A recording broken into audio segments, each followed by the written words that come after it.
Oh, hai. Assalamualaikum warahmatullahi wabarakatuh.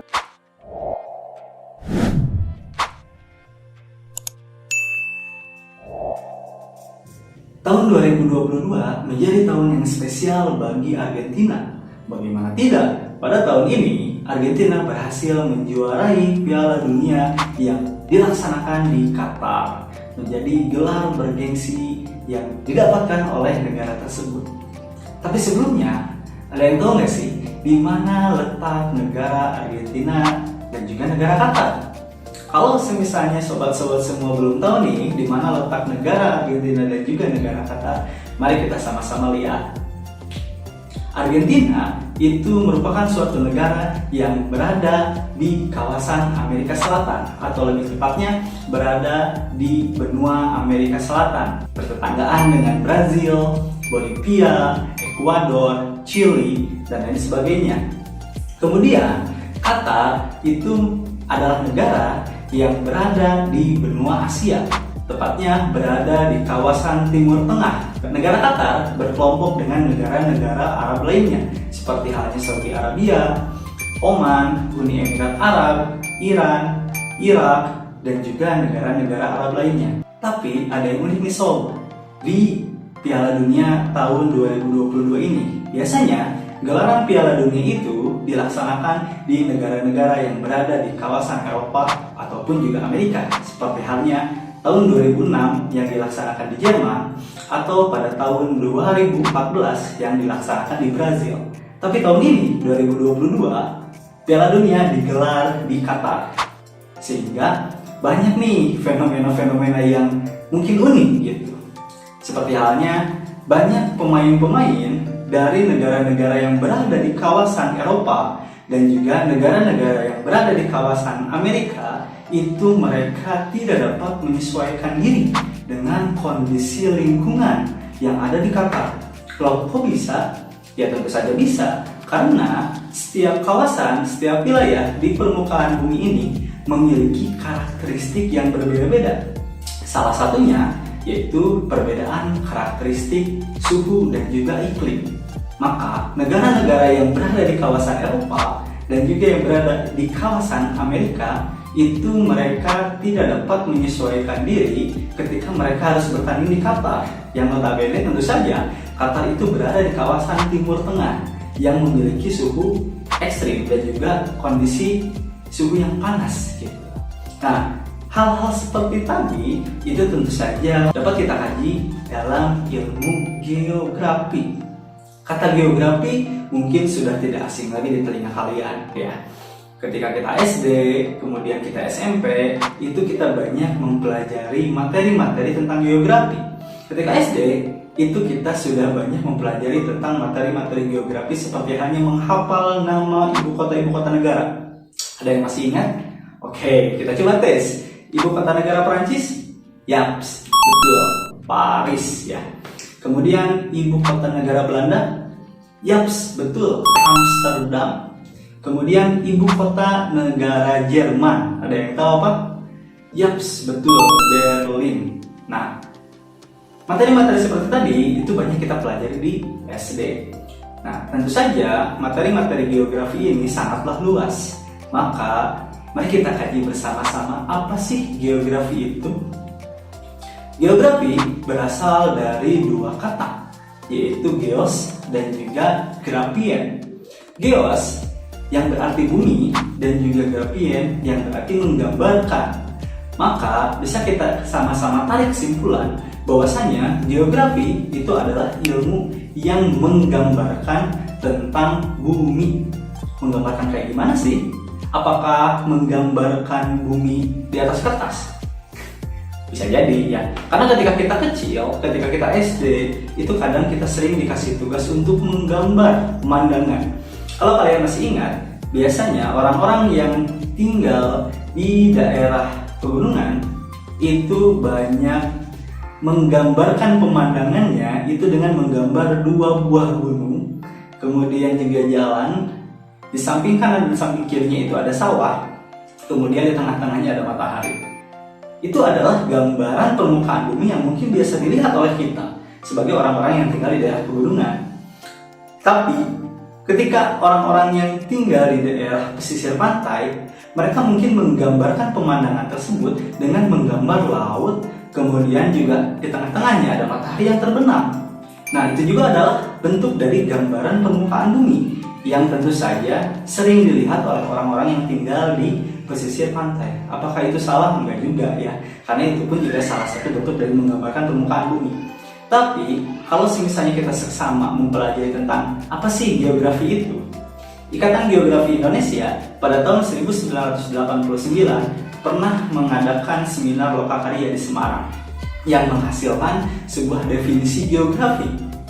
Geografi merupakan ilmu yang mempelajari tentang perbedaan dan juga persamaan fenomena geosfer yang terjadi di permukaan bumi.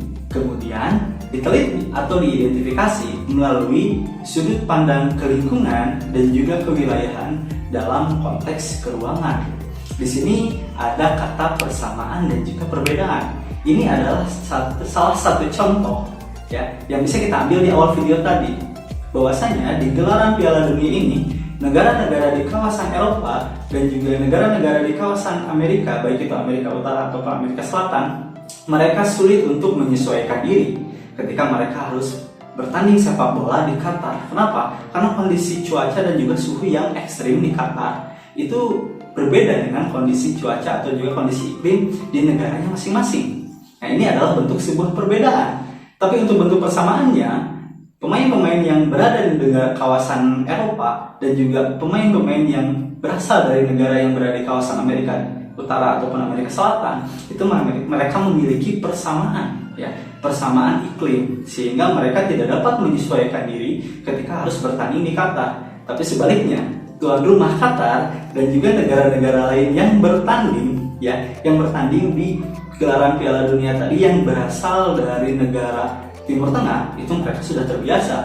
Bahkan ada satu kejutan nih, salah satu negara yang berada di Afrika bagian utara, yaitu Maroko, bisa melaju sampai semifinal.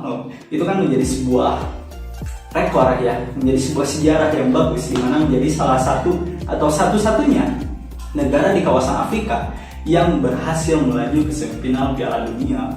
Oke ya.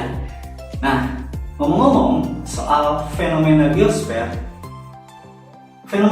itu merupakan fenomena atau kejadian alam yang berkaitan dengan lapisan geosfer. Nah, lapisan geosfer di sini terbagi ke dalam 5 bagian tentu saja. Yang pertama ada lapisan litosfer, yang kedua ada lapisan atmosfer, yang ketiga ada lapisan hidrosfer, yang keempat ada lapisan biosfer, dan yang kelima ada lapisan troposfer. Nah, mari kita sama-sama kaji. Pada lapisan litosfer itu geografi mengkaji mengenai perbedaan ataupun persamaan bentuk-bentuk permukaan bumi, mengkaji tentang gunung-gunung berapi, mengkaji tentang lapisan-lapisan tanah, juga mengkaji tentang kondisi tanah. Selain itu, mengkaji juga tentang bentuk-bentuk batuan yang ada di permukaan bumi. Bagaimana proses terbentuknya batuan tersebut, itu dikaji pada lapisan litosfer. Kemudian yang kedua, ada lapisan atmosfer, di mana lapisan atmosfer ini mengkaji tentang kondisi cuaca, kemudian juga kondisi iklim, kemudian juga kondisi penyinaran matahari, juga mengkaji tentang kondisi awan, di mana keempat hal tersebut juga menjadi kajian yang sehari-hari kita rasakan gitu ya.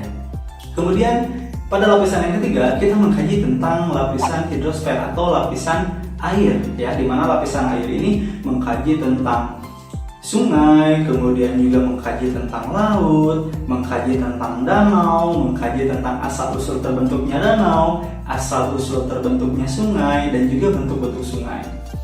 Di lapisan biosfer, kita sama-sama akan mempelajari tentang persebaran flora dan fauna. Ada yang tahu nggak? Apa itu flora, apa itu fauna? Jangan sampai kebalik ya. Flora itu adalah tumbuhan dan fauna itu adalah hewan.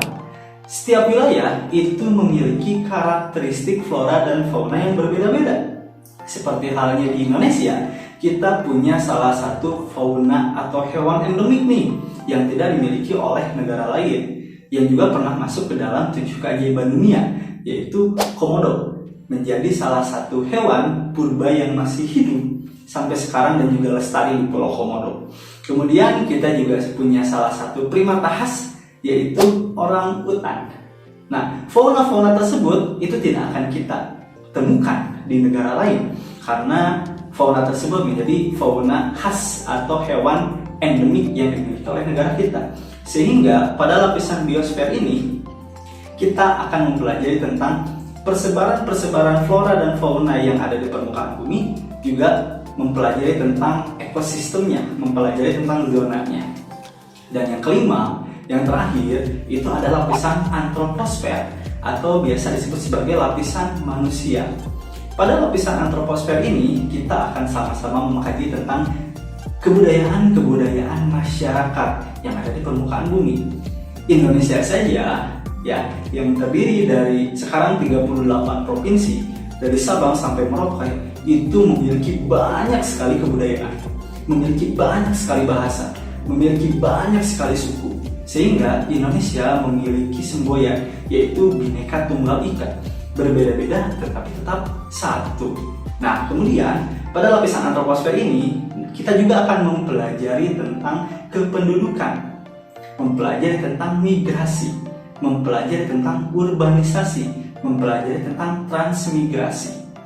Nah, jadi hal-hal tadi atau lapisan-lapisan tadi merupakan lapisan-lapisan yang akan kita kaji sama-sama ketika kita mempelajari tentang geografi, di mana geografi adalah ilmu yang mempelajari tentang perbedaan dan persamaan fenomena-fenomena geosfer, di mana fenomena geosfer itu terdiri dari 5 lapisan, yaitu lapisan litosfer, lapisan atmosfer, lapisan hidrosfer, lapisan biosfer, dan juga lapisan antroposfer, yang sama-sama dikaji melalui 3 sudut pandang, yaitu yang pertama ada sudut pandang keruangan, kemudian ada sudut pandang kelingkungan, dan yang terakhir ada sudut pandang kewilayahan.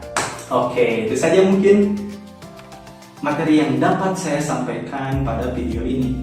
Kedepannya akan banyak video-video yang membahas tentang ilmu-ilmu geografi. Stay tune, jangan lupa di subscribe. Terima kasih banyak. Assalamualaikum warahmatullahi wabarakatuh.